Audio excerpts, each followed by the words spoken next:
Good morning, good evening, good afternoon, everyone, wherever you might be. I'm Chris Ariens, managing editor of Adweek, and we're back with another edition of Adweek Together. Today, we're going to be talking with Karin Fong, who is a director of Imaginary Forces, one of the founding members of Imaginary Forces, which is a production company in Los Angeles. And we want to talk about how they've been working through the crisis, she and her team. So, Karin, welcome. Thank you so much for joining us. Thank you. Thanks for having me. You bet. So, first, let's talk about how the team's doing. How is everyone working remotely? How's it going? Good. Fortunately, one of our directors, Alan Williams, was doing a job that spanned several continents. It's an advertising job that was tied in with the Tokyo Olympics, and so we had artists in Asia and all across the country, all working remotely already. And of course, it was just for one project, but we had sort of like an infrastructure that allowed us to go remotely pretty quickly. So we're pretty lucky. We've got the whole studio chugging away, just all in our own home. So far, Yeah. so good. Explain a little bit about Imaginary Forces. What's the main part of your business? I would say that we are a design and production company and a creative agency that's at the intersection of film and design and graphic design. So, we do a lot of what I like to think of as hybrid media. We do everything from full scale live action shoots and commercials to web-based animation to title sequences and trailers and everything from concept to finish. So, it's kind of a lot. It's kind of like most of us, have a background in film or and design, and we're always finding ways to combine the two. Whether it's putting typography on an image, or using animation and combining it with live action. So it's a lot of mixing of media, and it's an interesting place to be. Right. We want to tell our viewers we're streaming on multiple platforms on LinkedIn, on Facebook, on YouTube, of course, here on adweek.com. So if you have a question for Karin, please drop it into the comments in LinkedIn, and I'll be keeping an eye on those. And we also want to show some examples that Imaginary Forces has come up with and some of the work that they've been doing in just a little bit. But first, Karin, tell us a little bit about what would you say what makes a good title sequence? Yeah, well, yeah, and you mentioned what we are. We do have a lot of work that is very prominent, and that is our title sequences. We've done them since our beginning in over 20 years ago for both cinema and for television shows, and increasingly for television shows now. And I think what's really interesting, the really interesting creative challenge about a title sequence is that you're trying to evoke an emotional mood, a tone of a bigger and often very complicated layered story, but you're trying to distill some metaphor or some idea or some emotion that can carry the viewer into the show. It's almost like you're designing a portal into the show. You're kind of designing that opening curtain, and that lets people enter into a different world. It's so important. It's sort of the title or art that you would have on a book. If it grabs you right there, you're going to be more inclined to open it up, read it, buy it, whatever it takes. So talk about a little bit what the job has taught you about creativity with limitations, with all of us working from home during these days. Yeah, we've been thinking about that a lot, of what limitations mean to design. And in a way, design is sort of defined by limitations. You have, a box, and sometimes it's a really big box and with a lot of tools and toys, and sometimes it's very tiny. And there's you're always working along that spectrum. And I remember even being in school asking one of my professors, like, when will this be over where you're not staying up late trying to figure out these limitations? And he sort of looked at me like, well, never. This is the life you've chosen for yourself. And so, Right. but I think, like, we like to think of, in many ways the limitations can be good. Whoa, hold on. That's a client calling. Yes, exactly. Excuse me. Still the landline. But People still have so, those? yeah, we Gotta do it. Yeah. earthquake country.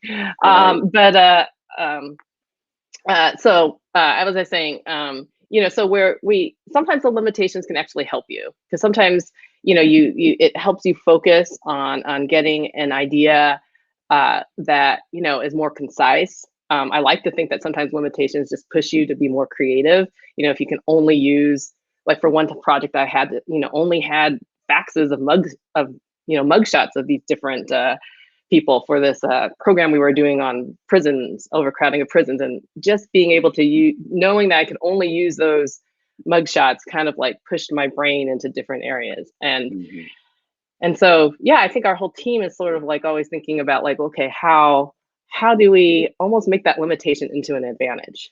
Right. And before we get to a couple of the examples, because it speaks to everything you're talking about, how you can be creative with just animation or with just images.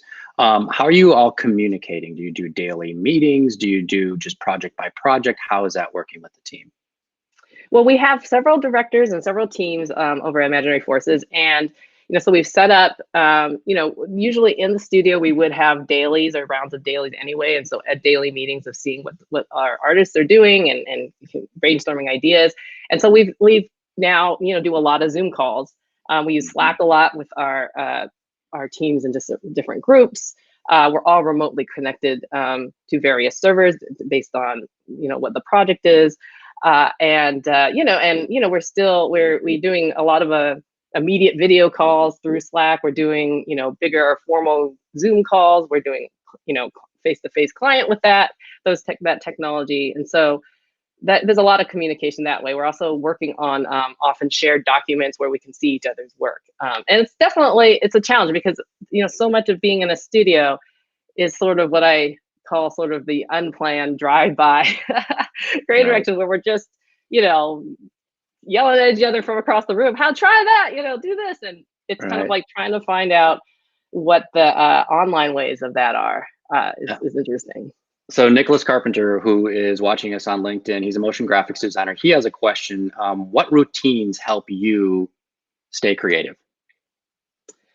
I think, actually it's the routines that are off the computer and off the, so in this particular time, I'm sure everybody's trying to manage, they're doing some physical activity, going for walks, taking a breath, reminding ourselves because with the current situation, you find yourself just like sitting so long. And that's kind of, I never realized in the studio how much I moved around even to like a bird going to different, artists and going down to the coffee station. The other thing is, just getting off the computer. I was just talking to one of, where I'm on a team right now, we're working on a title sequence. And, I've just been moving these things on my screen so much. And finally, I just printed out all the frames like we would in the studio. And usually we'd all be standing there with the paper frames even. And, this could go over here and that could go over there. And how about, and hey, wait a second, let me print out this, I think.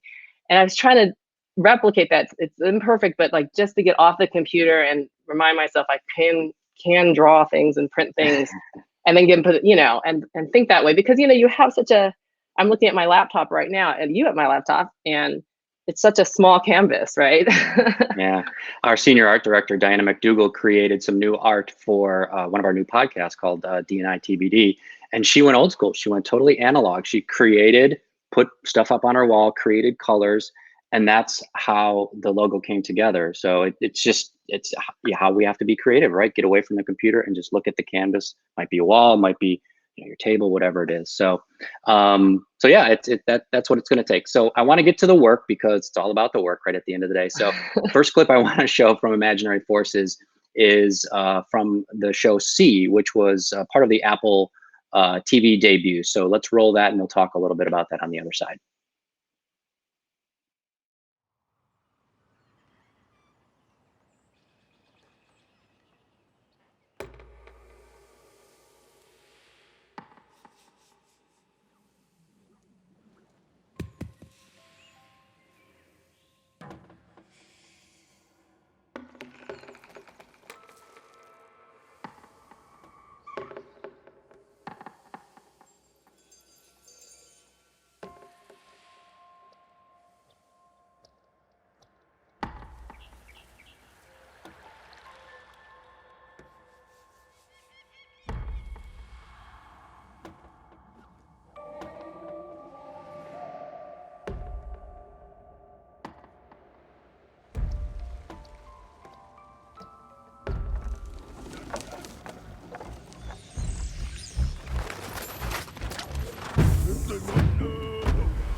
So Karin, this is kind of breaks a lot of the rules of title sequencing, right? Very subtle audio. It's quiet, but very effects driven. What was the pitch on this one? How did it come together? Well, C is an interesting. Speaking of limitations, C is an interesting show to talk about because the characters in it. It's a world where humans are blind, and so the power dynamics and the way people relate are different because it's in the future, but it's a the result after a sickness that's left the humankind without sight, and now sight is considered something very dangerous. So just working with the idea of blindness was really interesting. And one of the more interesting things that we did for this title is talk to the show's blindness consultant, because they wanted to know how blind people saw, interpreted the world and moved through it. And one of the more interesting ideas was the idea of echolocation. So the idea of sending out a sound, somebody sending out a sound, whether it's a clap or a click, or even hitting a tree or a whip, and having that those sonic waves come back and kind of, it's a skill where you can kind of define like it's been described to me as very fleeting sort of fuzzy imagery or spatial relationships. And so that was really interesting. The first meeting I had with the showrunners is, I've kind of like jokingly said, we should just do a title that's all black and just, there's not going to be an image. And then we started riffing like, well, if it's spoken word? I mean, I've always kind of wanted to do that kind of crazy idea where like maybe people are just speaking the titles. But that evolved into like, well, what if we used, so it went back with, the design team, and we were like, what does type look like in echolocation? How can we get that idea of some sort of wave or particles kind of coming back and ricocheting and making the image ever so slightly, so almost as soon as it formed, you would, and this is how it's described to us, like it's very ephemeral, like just almost disappears immediately. And so it kind of evolved that the imagery or whatever you're seeing would just be reactive to sound. And our editors worked on attempt kind of sound design sort of build. So the narrative is actually through sound. And then we would, we took certain, sounds, we had the sound library from the show, and, obviously hinted at certain, there's even like a weird music box and dogs and kind of elements from the show. Yeah. Mahmoud Hussein on LinkedIn asks, what software did you use to create this one? Our artists used Cinema 4D, and we used Photoshop and Illustrator to design it, and some I believe X particles. But it was mostly Cinema 4D, After Effects project. Gotcha. Okay. Next example, and we want Premiere for editing. Yeah. And Premiere to edit. Okay. Yeah. So another streaming service project that you work on, Jack Ryan, which is an Amazon Prime series. You created some title sequencing for that. So let's take a look at that and we'll talk about it.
Amazing work, Karin. Thank you. Clearly, this is the idea of parallel visuals. What were you trying to say about this character, Jack Ryan? Which, by the way, I'll go on the record and say John Krasinski is my favorite Jack Ryan.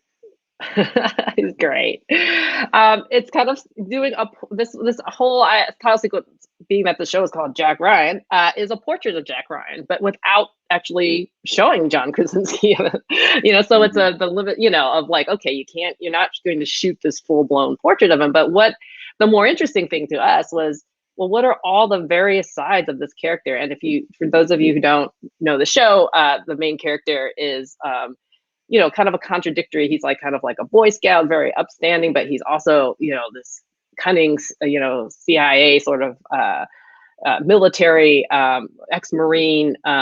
He's a life like that, but he's also had a big career in finance. So he was a very Wall Street executive type. And so it's like, how could we merge all these identities of Jack Ryan? And our team, we kind of thought of like, well, what if there was like this, almost like this computer, like bringing up all these aspects of them. And then we kind of hit on the central element of a split screen, but, kind of a split screen is an idea that's, been done time and time again, but like, how could we modify it where different things are coming up and always changing? It's almost like, how when your computer finds visual, kind of hiccups and finds, visual comparisons. Often.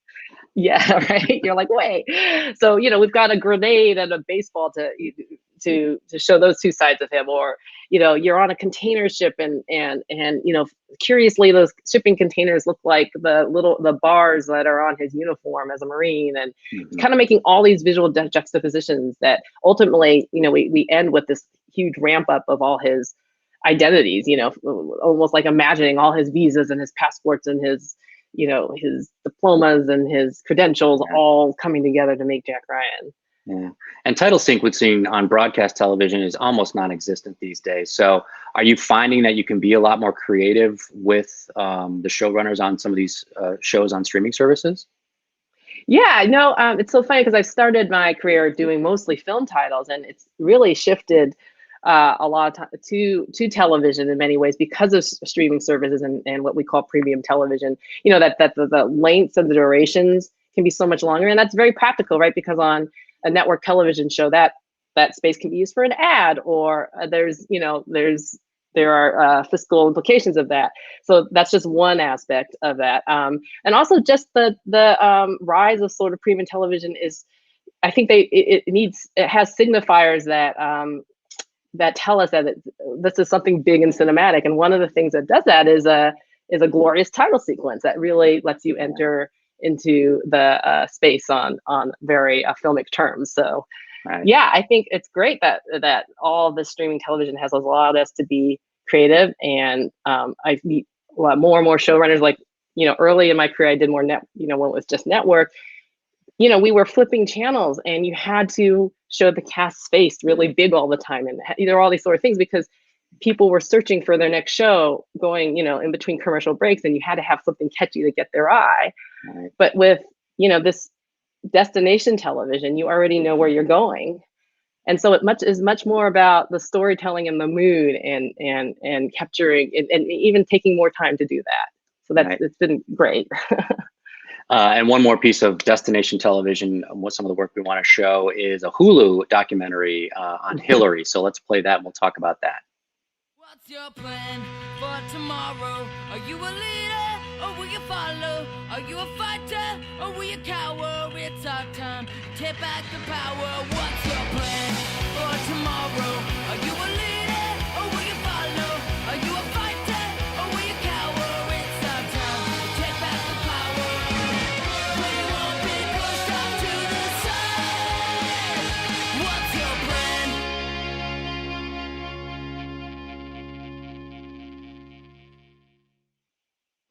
So there's a great example of working with existing materials, but what challenges did you find putting this one together? Well, the director Nanette, had talked to us about, this is a big comprehensive portrait of her. And again, starting with the idea of this is the portrait of Hillary. But, we couldn't, shoot, but we did have this archival archival pictures of her from all these different sources. And I think, it's just really appealing. When you're working on a documentary, especially, sometimes, you have these amazing sort of assets, but, there's stills, and they aren't often, super high res, and, so you're kind of what you have is what you're getting, that's it. And it's sort of a finite thing. And so just the idea that we would be able to stack these portraits into like a time lapse, and our animator just like really locked in on the eyes, so it really felt like that it was some feeling of a time lapse was sort of like the breakthrough of how we can get all these sort of disparate sort of things into one cohesive story or arc, and it's we were just joking that she should start an eyewear company, because you could see like at least 100 different glasses go by, and it's more fabulous in her like 70s glasses wear.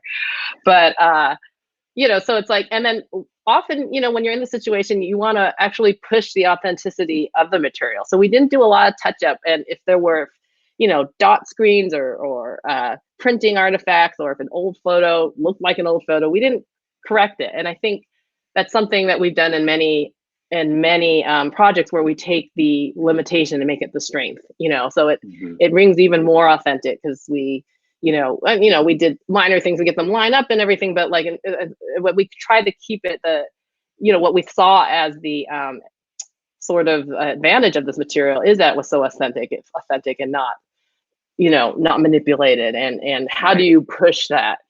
And this sort of project also speaks to sort of the idea of like, just because you can do it doesn't mean you should do it. Like, this is very raw, and we've had other projects where, we've purposely left things as stills, or purposely not animated something, even though we could have, because just there's immediacy and a visceral quality that was more authentic using, the materials in a less manipulated way.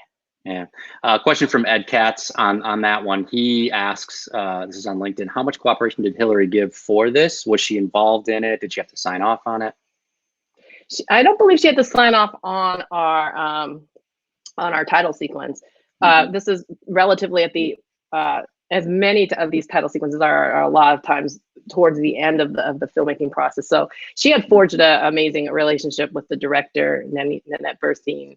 And so they had, she had given lots of footage, and but she obviously cooperated in that her archives and her, a lot of the photos in there were personal photos, which was great, because one of the objectives is that, we've all seen the Hillary Clinton AP photos and the magazine photos, but this whole series and this whole documentary was the full woman. And so having those personal footage where you literally got Bill Clinton like photo bombing, off to the side, and her, some, personal photo is great. Right. One other project I want to show, we're running out of time, but I really love this one when I watched it this morning. It's called Bubbles Up. So let's play that one, and then we'll talk about it on the other side.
So the La Brea Tar Pits, an iconic place in Los Angeles. How did that Yes. project come together?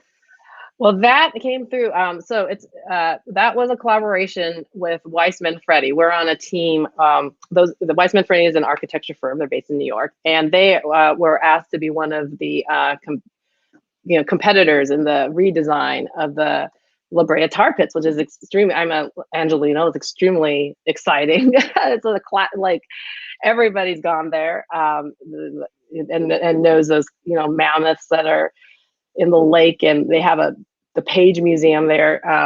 And it's it's in this one of the few green spaces in the city, and Weissman Freddie was asked to compete and then dream up some plans for this architecture competition. And so they've gathered a rather eclectic group of collaborators, including Imaginary Forces, myself. And so we're thinking of the storytelling aspect of the redesign, and how we could push the boundaries of how we could get this information and the story of the tar pits, and which is very relevant in light of climate change and what's happening in our world and how we need to understand science. But anyway, I'm not sure if your viewers know, but for an architecture composition, the selected firms all present their plans, often in the form of a model, and other do an in-person presentation. And what we did is we also took helped concept some of the ideas, but wanted to show them in a way that can be emotionally resonant. And that to us meant creating almost like a trailer for this La Brea Tar Pits design. None of this is built yet. This is just a proposal. So again, working with limitations, and we do this all the time for movies, like before a frame is even shot, sometimes thinking of what the campaign could be or how can we get excitement for this.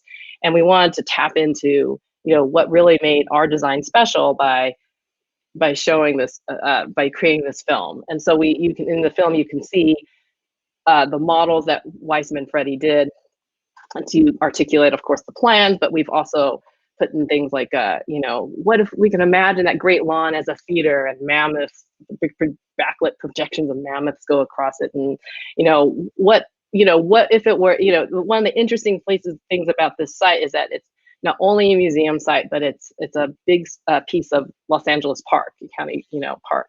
And so, how can we show families or children or people enjoying it on that level? And I feel, we were able to get a lot of the big ideas, of the plan, but express it in a very filmic, in a way that hit people, quite emotionally. Yeah. Well, you sure did, and I can't wait until we're all out of quarantine to visit the La Brea Tar Pits and everywhere else we want to get out all those green spaces. So, Karin Fong, thank you so much. Founding Thank you for having member me. of Imaginary Forces, a Los Angeles-based production company. Thank you so much, and everybody at home, thank you for joining us on tomorrow's show. My colleague Ronan Shields will be here talking about the future of programmatic with the CEO of Xaxis, Nicholas Bidon. So watch for that tomorrow at noon Eastern time. Otherwise, have a great Wednesday.